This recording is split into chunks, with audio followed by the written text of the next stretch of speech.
बिस्मिल्लाहिर्रहमानिर्रहीम। हम कंटिन्यू कर रहे हैं जी सेल्फ असेसमेंट को, और चैप्टर नंबर 3 में हम अभी बात करेंगे organisational sponsored self exploration programmes, जो कि basically organisation as a responsibility लेते हुए परफॉर्म करती है, जिसमें हम करियर के हवाले से एम्प्लॉय को नॉलेज प्रोवाइड कर सकते हैं रिगार्डिंग हिज सेल्फ।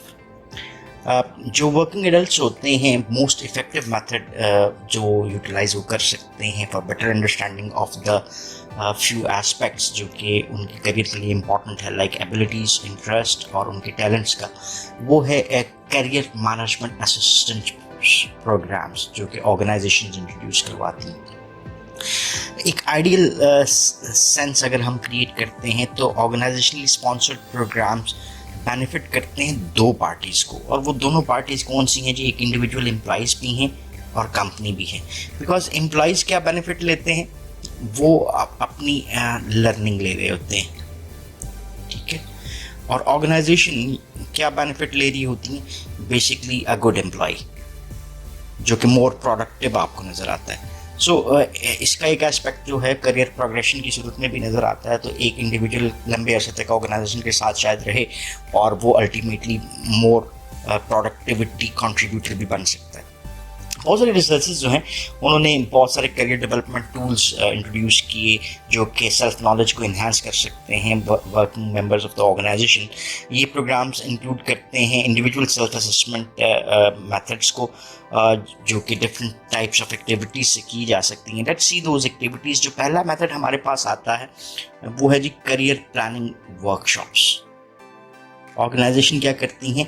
एक स्ट्रक्चर्ड इंटरेक्टिव ग्रुप फॉर्मेट को यूज़ करती हैं, जहाँ पे पार्टिसिपेंट क्या कर सकते हैं जी? फॉर्मुलेट भी करेंगे, शेयर भी करेंगे और डिस्कस भी करेंगे with each other personals data concerning such factors, जैसे उनकी स्ट्रेंथ्स हो सकती हैं, वीकनेसेस हो सकती हैं, वैल्यूज़ हो सकती हैं और अदर पर्सनल इंफॉर्मेशन को।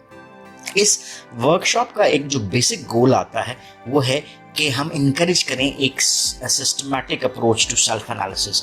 बाज़ औक़ात हम अपने आप को एनालाइज करते ही नहीं हैं, और ये करियर प्लानिंग वर्कशॉप्स हमें मजबूर करती हैं कि हम कुछ ऐसी एक्टिविटीज़ में इन्वॉल्व हों, and by watching others we can learn more newer things जो कि हमें अल्टीमेटली क्या कर सकती हैं? बेनिफिट देती हैं। करियर प्लानिंग वर्कशॉप्स के बाद हमारे पास जो दूसरा मेथड आता है वो रिलेट करता है जी करियर वर्कबुक्स का। करियर वर्कबुक्स बेसिकली क्या है? It's more like career planning workshops, लेकिन उन वर्कशॉप्स में हम गैदर कर रहे हैं लोगों को और फिर उनकी स्ट्रेंथ्स, वीकनेसेस एटसेट्रा, वैल्यूज़ के ऊपर हम उनसे काम करा रहे हैं। लेकिन करियर वर्कबुक्स एक ऐसा तरीक़ाकार है जिसमें इंडिविजुअल इन्वॉल्व होता है और इंडिविजुअल ही करता है ये सारे का सारा काम। तो ये एक बेसिक डिफरेंस आता है। Some basic objectives as a group career workshop, but do so in an individual self-directed fashion rather than on a participative interactive basis। तो ये डिफरेंस एक बेसिक आपको नजर आता है वर्कबुक्स का। वर्कबुक यूज करती हैं जी एक सीरीज ऑफ एक्सरसाइजेस को और रेफरेंस मटेरियल्स को to guide employees through the individual assessment process. So हमने जो इंडिविजुअल असेसमेंट प्रोसेस है उसको यूज किया और इंडिविजुअल ने क्या किया? नॉलेज गेन कर लिया अबाउट सेल्फ। अभी वर्कबुक्स किस तरह से सर्व कर रही हैं? Workbooks are designed to be completed by the individuals alone and are self based. यानी एक इंडिविजुअल अपनी मर्जी से अपनी असेसमेंट पीरियड के दौरान इन चीज़ों को डेवलप करता है। किसी की असेसमेंट जल्दी हो जाती है, किसी की assessment it might take a little bit more time. तो ये सेल्फ बेस्ड होती हैं। जहाँ पे हम एक शाइनेस भी फील करते हैं, that is to share our strengths और वीकनेसेस विद अदर्स और टैलेंट्स, इंटरेस्ट। तो करियर वर्कबुक्स एक अच्छा मेथड हो सकता है जहाँ पे हम सेल्फ एवेलुएशन को सेल्फ तक रखते हुए उससे बेनिफिट ले सकते हैं।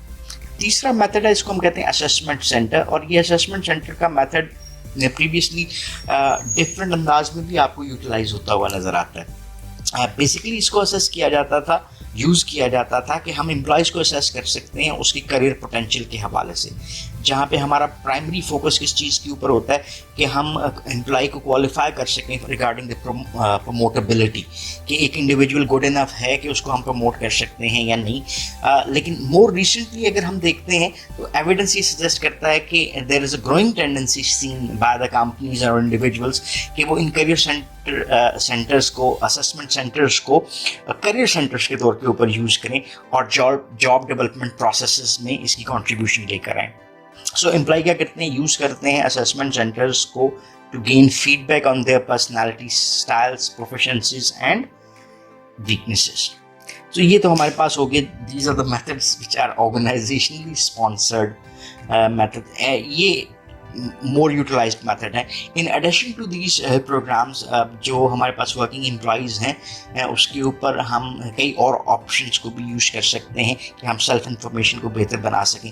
जैसे एक मेथड हमारे पास आता है जी, periodic performance appraisals and supervisory feedback.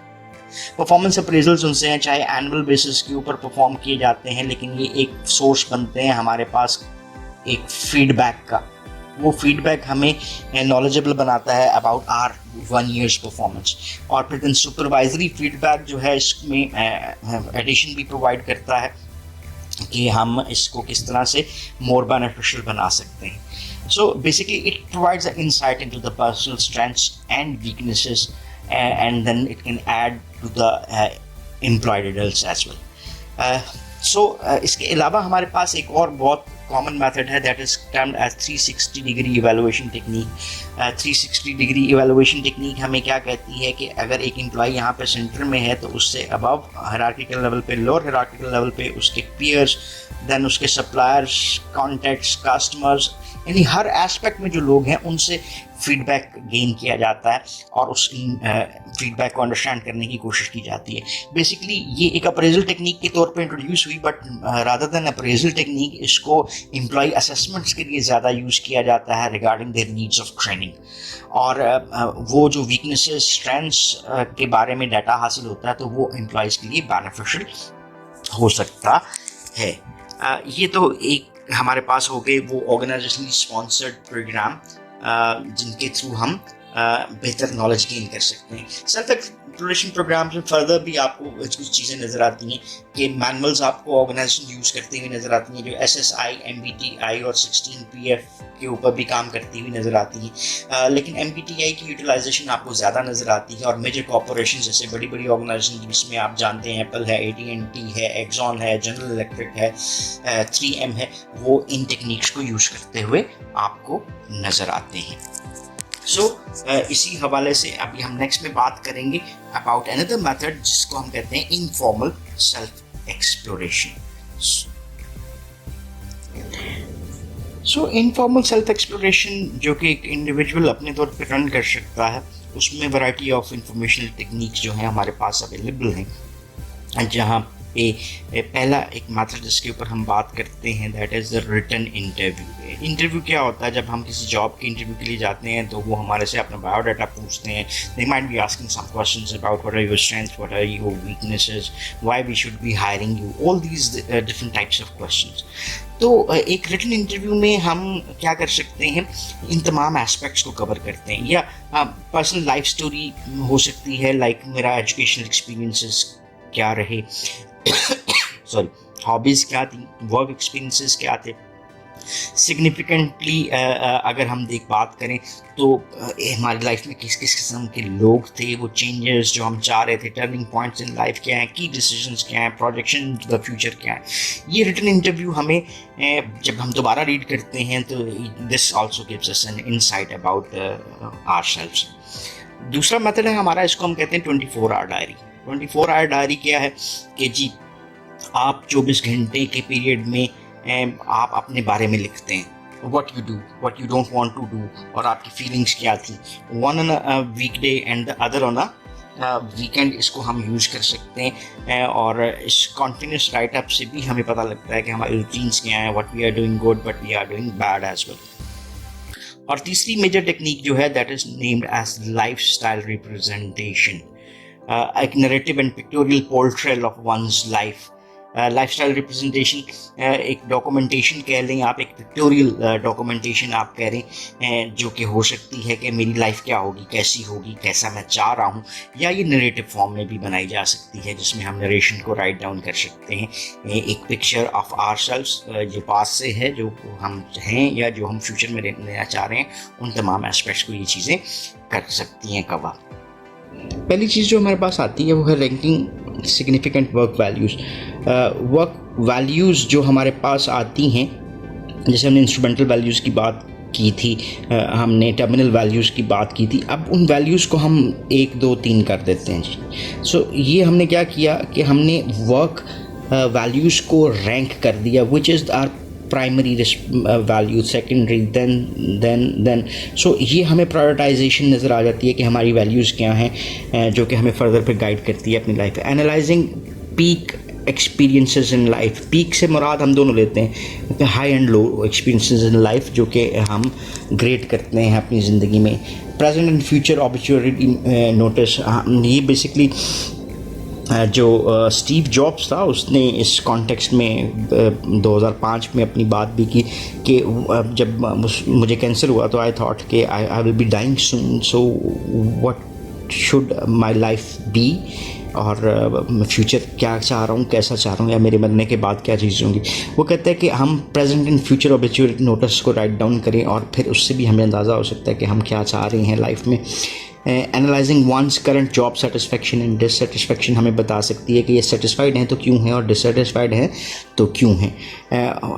Describing an ideal job, ये नरेशन में भी हो सकता है, ये वर्डिंग की सूरत में भी हो सकता है कि मेरे नज़दीक एक आइडियल जॉब क्या होगी, तो फिर हमें अपनी सेल्फ असेसमेंट सामने आती है।